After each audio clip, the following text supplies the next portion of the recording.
Hey YouTube, what is up? How's everybody doing? How's everybody's day going? Hoping to have this uploaded on Saturday. So, what are you guys doing on Saturday? What are your plans? You guys have any weekend plans? Um, I decided to make this spooky press on set with Ghostface, but a special Ghostface from Dead by Daylight with the red mask and the horns. If you guys haven't played that, you should. It's super fun. Anyway, I just started out by cutting off the tips. I only cut off the numbers because I like the length. And then I'm going ahead right here and buffing them out.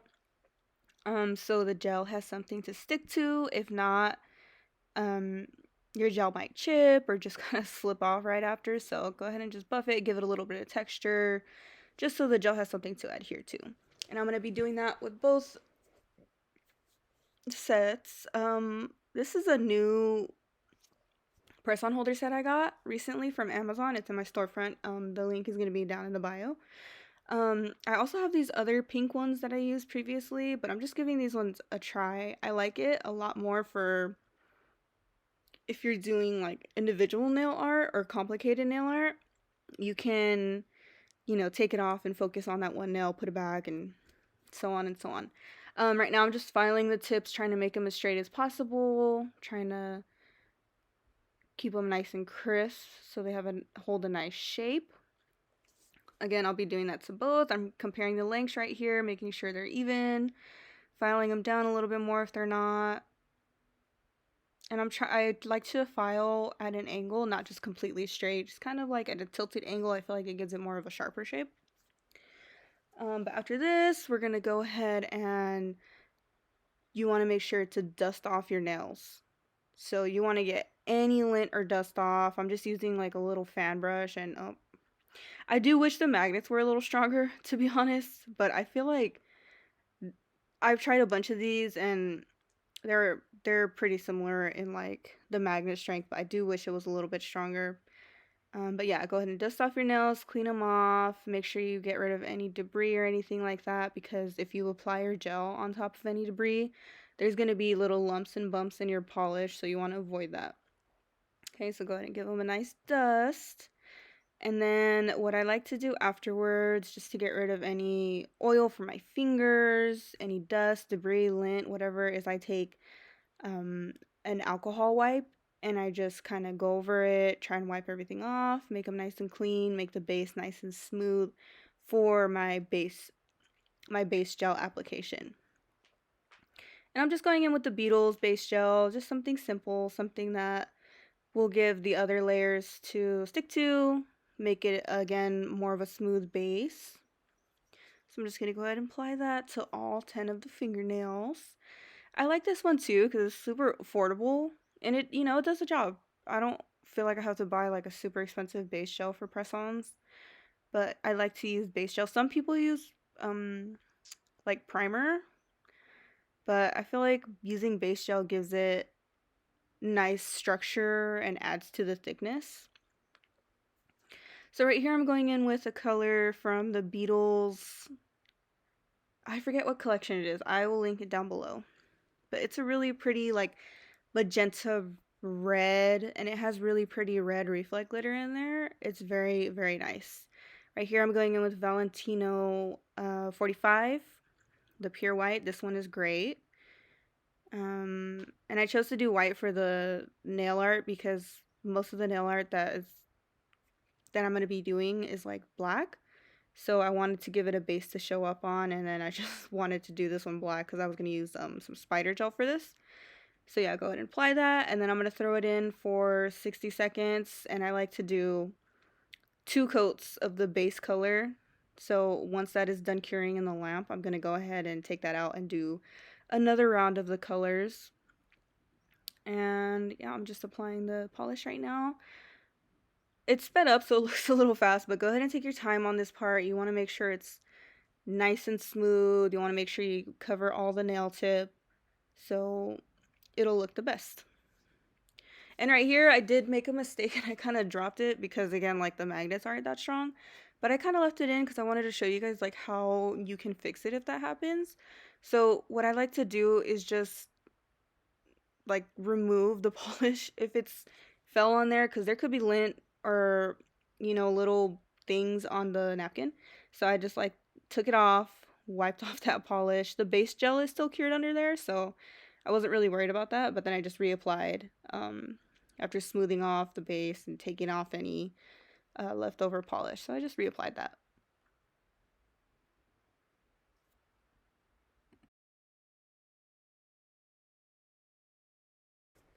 Right here on the white, I'm gonna get started. So my plan was to do like Black Widow art and then maybe the Scream face on another finger. So I started out with my dotting tool and it worked. It worked well enough, but I took too much gel polish, so it kind of like messed up the shape. You can use a brush for this if you want. I just chose to use the dotting tool because I felt it would make like a better circle than I can make with a brush maybe. So right here I'm just kind of dipping in, twisting my brush, getting all the gel layered into the bristles.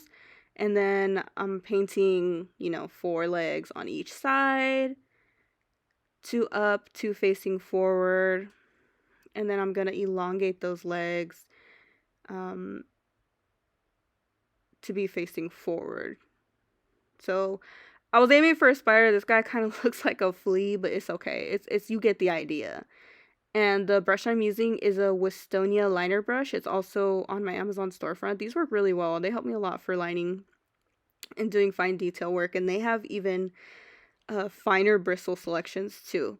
So if you guys are interested, go ahead and check that out on my Amazon storefront. So right here, I think I'm just gonna, make another head. Like the head kind of just disappeared because the gel kind of leaked on there. It's kind of runny. I know that gel polish can be a little runnier than paint pots, so if you guys want to go ahead and give paint pots a try, go ahead. I don't think I've ever really used the paint pots that much, maybe in like previous videos, but I just find that the black paint pots like that I've tried are just not opaque enough for me. They're too transparent and I don't like doing nail art with transparent white or black. It really frustrates me. So again, I'm going in and this I'm going to start the ghost face. So I'm doing his shape. I kind of wish I would have went a little bigger, but that's okay, maybe next time. So I'm going in with his shape, it gets a little skinnier at the end because he has this little elongated mouth. And then I'm just going to go ahead and fill that in.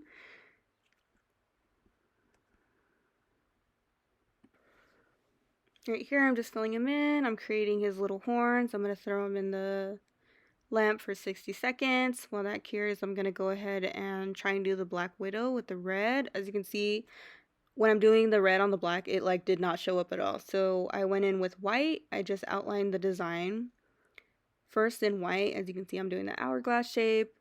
And then I cured that for 60 seconds. And then I went in with the red gel paint after. And you can see it much better. So that's a little trick that helps too when you're doing art over a dark surface, is maybe to put like white, because it gives it a little bit of a nicer background to show up on rather than just the black. But yeah, as you can see, I'm multitasking as fuck and I'm holding him. So I started to create his hood, but then I was like, oh my god, that's like way too big. Like, look at that. He's wearing a freaking winter fleece.